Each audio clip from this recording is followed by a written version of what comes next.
All right, so the latest escalation of the crisis in Afghanistan has prompted foreign embassies from across the region to wind up their operations and to begin the evacuation of their staff members. Now, according to reports that have just come in, India is also gearing up to evacuate hundreds of its officials and citizens who are at this point of time virtually trapped in Kabul, and also to try and ensure their safety. Now, according to officials who are tracking the developments, India has prepared some contingency plans, including evacuating its staff members and stranded nationals. Now, according to reports, a fleet of C-17 Globemaster military transport aircraft of the Indian Air Force has been kept on the standby to undertake emergency evacuation missions if needed. However, there has been no official confirmation yet about the evacuation plans. The Taliban, remember, has made lightning advances across Afghanistan since the United States began withdrawing its troops from the country on the 1st of May. The speed of the collapse of the Ashraf Ghani government and also the Afghan forces has spurred endless postmortems about what has actually gone wrong and who is to blame for the crisis that is playing out in the country.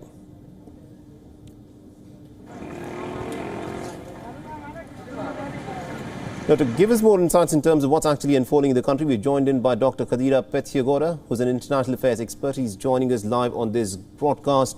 Dr. Pethiyagoda, thank you very much indeed for joining us. Now, let me begin by asking you this. What is unfolding in Afghanistan, despite what the Americans are saying, they're saying that this is not a Saigon moment, is actually something that has deeply affected the prestige of the United States of America. What is your reading on this?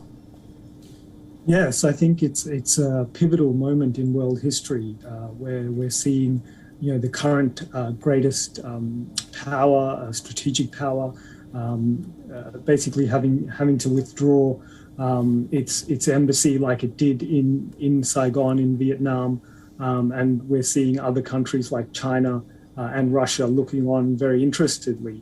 And I think Afghanistan is incredibly strategically important, located right on Central Asia, where we have some of the greatest geopolitical competition going on, because this is where China is really seeking to solidify its Belt and Road initiative, its access to Europe and the Middle East. You've got Russia as well, right on the doorstep there. Right. So I think it's a very important strategic moment and an important strategic country.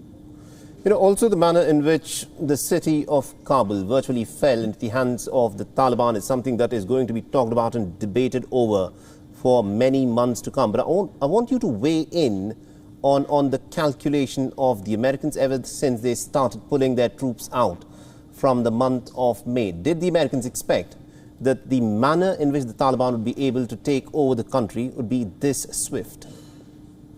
Yes, I think they made a number of calculations. I think they had their sort of overall big-scale strategic interests in mind. But I think the speed at which the Taliban has taken over, I think it is visually at least humiliating for the United States. And I don't think they expected that. I don't think the Biden administration expected that. On the other hand, they were, there's a number of different forces that made it an imperative that the United States would have to withdraw, including domestic politics, with the American population extremely wary of war and very sick of America's involvement in all these foreign conflicts. And so whether it would have been Trump or Biden, they would have had to pull out. I think in terms of that decision, they also had strategic interests, like, for example, they know that the Taliban is not exactly 100% win for China. They know that, that ideologically, of course, the Taliban would be aligned with Uyghur separatists in Xinjiang or Chechens in Russia. So they know that these could create potential headaches for those countries as well. And this is always part of the large strategic calculation of the US. Now, the Americans have retreated from Afghanistan, so Afghanistan has again lived up to its epithet as being the graveyard of empires. But the return of the Taliban to Afghanistan, what does it mean, for the other nations within the region, such as India, such as Pakistan, such as China? How would they receive the fact that Taliban is now in charge in Kabul? Yeah, so if I start with China, because I was mentioning before, it shares a very short border with Afghanistan. There have already been reports of Chinese security patrols in Afghanistan. They've met with the Taliban leadership, and they're willing to recognize it, I think, as well. So I think China's trying to sort of take a forward-footed approach to this. India, I think it's going to be very problematic. Because the Taliban has a historical ties with various elements in Pakistan. The Indian government had good relations with the now former Afghan government. So I think it's going to be very problematic for India.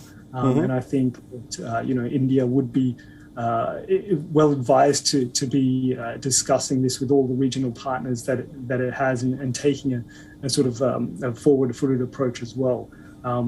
Russia, of course, as I mentioned, also would be happy that the United States troops have moved out, but they wouldn't be happy so much about a Taliban takeover. All right, we'll have to leave it there. Thank you very much indeed, Dr. Kadira Pethiyagoda, for joining us and getting us all those insights there. WION is now available in your country. Download the app now and get all the news on the move.